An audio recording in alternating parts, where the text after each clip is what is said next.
Another sequel and a workplace comedy are on area screens this weekend. Here to tell us about Men in Black International and Late Night are film critics Chuck Kaplinski and Pam Powell. I think I read there may be some disagreement again amongst you two on these. I don't know. We haven't talked much about how we feel. Maybe it was speculation that there would be disagreement. Yeah, Maybe yeah. that's like what that. it was. Yeah. Well, let's start with Late Night with Emma Thompson. Emma Thompson and Mindy Kaling. Mindy Kaling actually wrote this wonderful depiction of women in the workplace. And as a late night talk show host, Emma Thompson plays Catherine Newberry. And she's losing her edge. She's older, and she's not making it much longer. This is something you could relate to. Oh, be quiet. Oh my gosh. Actually, you know what, Chuck? Yes, I can. Okay, with the ageism and the sexism and the gender inequality, I absolutely can. And I think that a lot of other people can as well. And Mindy Kaling comes in to save the day. And this is their story. This is the story about how two women, polar opposites, and Mindy Kaling's wonderful, creative aspects come in to try and help save the day. While it is somewhat predictable, it's really funny. It's politically incorrect in a lot of ways, but it is just like on target, accurate with a lot of ththings that they bring up. As I said, there's ageism, racism, sexism, and it really hammers home where we are in society today. But the writer, Mindy Kaling, never loses touch with the fact that this is a comedy, even though she does bring up these socially relevant topics. I loved this film. Really? Yes. I would imagine that's a hard line to walk sometimes, to be serious yet It is. It's funny. a great balance, and she maintains that. All right, Chuck. Charlie? It was good. It was okay.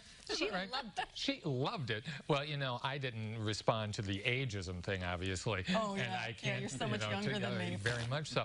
And obviously the other aspects that I couldn't relate to personally, but I could recognize what they were doing and appreciate what they were doing. Thank you. Appreciate that. It was a good movie. I thought it kind of faltered in the third act. So I would say I liked it. I didn't love it. I loved it. Oh, good for you. Well, Okay. I've been a huge fan of the Men in Black movies over time. That is too bad. Oh my God. But I'm curious as to if this is just... Are you suffering from insomnia at all? I am not, but because to put us to sleep. Huh? Anyone who is suffering from insomnia, buy a ticket to Men in Black International. It's going to solve your problem real quick. Yes, it opens up in Paris, and here we have two agents, Liam Neeson and Chris Hemsworth. This takes place about 10 years ago, or actually about 20 years ago, and something unfortunate happens, which boomerangs back at the end of the film. The film is really about Agent M, played by Tessa Thompson. There she is. I just love this actress. She is wonderful. She was in both the Creed films. She was also in the Thor movies and Avengers movie with Hemsworth as well, and she is the highlight of this movie. Young lady, she encounters an alien. Her mind isn't wiped, and she sets out to become a part of the Men in Black. And there you see Emma Thompson again. She's the head muckety-muck at MIB right now, and they do recruit her. They take her on, and they pair her with Hemsworth, and before you know it, they have a device that is going to cause massive galaxy destruction fall in their hands, and everyone's after them, and they've got to get it to the right person, and there might be a spy in the Men. I tell you, this thing was agonizing to sit through. The director, F. Gary Gray, does not know how to film action sequences at all. There's no snap to this movie. There is no sense of urgency to this film. This is a rote exercise, if there ever was one. And that's how I was feeling right there, Thor. Yes, snoozing away. This is not going to reboot or regenerate this series in any way, shape, or form.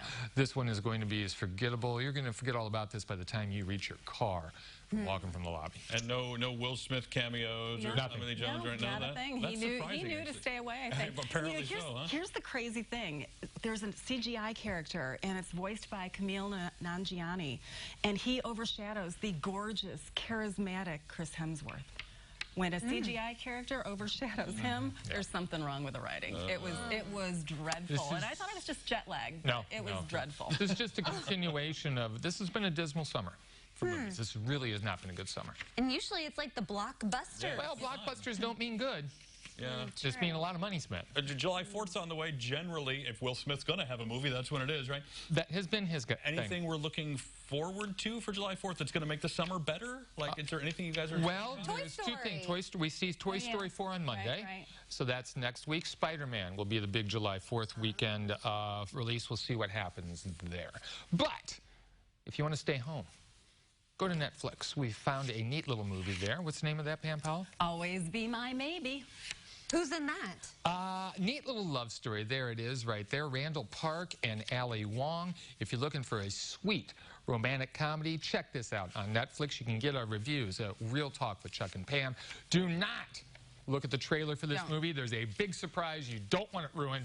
Don't look at the trailer. I actually watched this the other day thinking I was starting a television series. Uh-huh. I just didn't pay attention. Did you get sucked in? Well, I did, and then I'm like, how much is left in this episode? I'm like, this is an hour and 30 minutes long.